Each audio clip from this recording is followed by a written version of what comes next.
Saat ini ada idiom bahwa Bali identik dengan pariwisata. Kita seakan lupa bahwa industri pariwisata Bali ini pada dasarnya berawal dari eksotiknya kehidupan pertanian dan alam Bali yang menarik wisatawan datang ke Bali. Keeksotikan alam pertanian Bali tersebar ke penjuru dunia sejak Walter Spice pada 1927 menebarkan lukisan bertema alam pertanian Bali.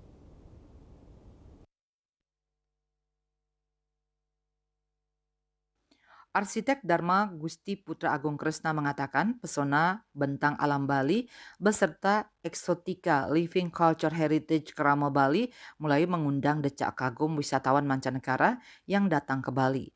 Bertahun-tahun kemudian ribuan bahkan mungkin jutaan wisatawan melahap hidangan wisata Bali dengan menciptakan industri pariwisata Bali. Eksplorasi berkepanjangan terhadap alam dan budaya Bali atas nama pariwisata yang menghasilkan aliran dolar kemudian berubah menjadi sebuah eksploitasi. Gemerlap pariwisata secara perlahan juga membawa perubahan sosiokultural dalam masyarakat Bali. Eksotika alam pertanian dan budaya Bali mulai terlihat samar-samar.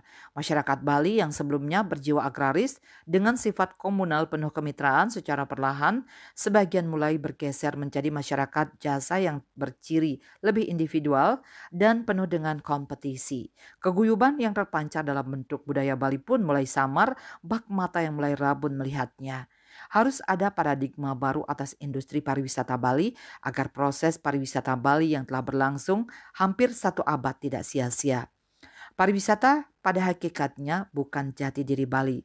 Pariwisata hanyalah bonus sebagai resultan atas keeksotikan alam dan budaya Bali. Local wisdom Kramo Bali harus menjadi sosial kapital dalam balutan living culture heritage.